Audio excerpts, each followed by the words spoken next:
name is Nick Holder, and as you may know, the government is working on a bill to try to outlaw guns or ban guns, and they have already made high-capacity magazines illegal. In the past years, there has been rising amounts of gun shootings, mass murders, and mass amounts of people being wounded during these shootings. Congress believes that taking away our guns are going to resolve these issues. The truth is that they are only taking guns away from the people that won't ever commit a crime involving guns in the first place. There has been several mass killings for several decades. Some of the worst killings are known as the Amish school shooting in Lancaster County, Pennsylvania in 2006, killing 6 and wounding 5.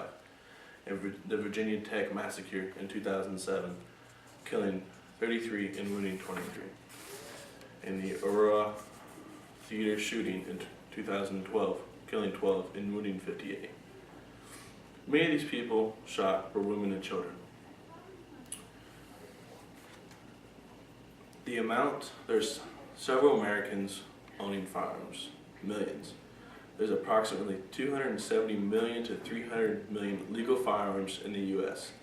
That's about one for every American. There are 70 to 80 million Americans owning guns. Per every 100 Americans, 88.8 own guns. Gun control is very unpopular, as 38% favor gun control and 59% oppose gun control, leaving 3% undecided. Criminals will always find a way to obtain their guns, leaving us law-abiding citizens without any weapons to use in defense. Criminals are often prevented by the deterrent effect or the possibility of victims in possession of a gun. The Second Amendment to the Constitution protects the individual's right to gun ownership.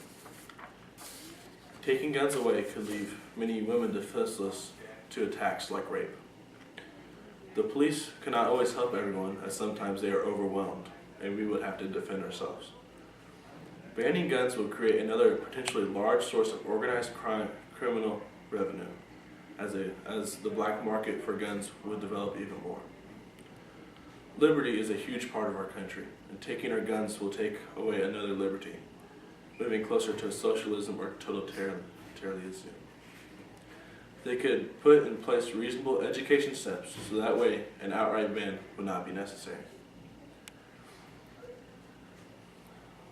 The government is making bills right now. As of April 4th, the Connecticut Governor Daniel Malloy signed a bill that bans more than 100 firearms and requires more extensive background checks, which isn't a bad thing, and also bars the sale of ammunition magazines that hold more than 10 bullets. If we ever want to be able to own any semi-automatic weapon then we got to do something soon. Write your congressman or woman and tell them you are against the possible gun ban. Suggest other ways or other ideas to resolve some of the problems. Be respectful still. Have someone else proofread your writing before you send it. Nothing makes you look worse than spelling errors if your sentences don't flow correctly. They will discard your letter because they won't be able to take you seriously, or they will think you are not educated enough to take your opinion on the situation. They want to stop these mass murders, and I know they need to do something, but banning guns is not going to help. There are so many Americans affected by this gun issues that these Congress people need to be careful because they might not be reelected next term. If a criminal wants a gun, they are going to be able to get a gun. Taking our guns away from the people that obey the law is going to hurt us, and we are not going to be able to protect ourselves in case of an attack. If we want our mothers, wives, and daughters to be able to defend themselves in case of an attack, the only way to be sure they will be able to get away is if they have a gun and they know how to use it.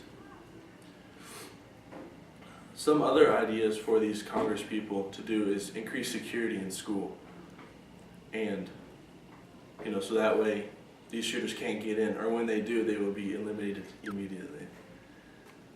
Thank you.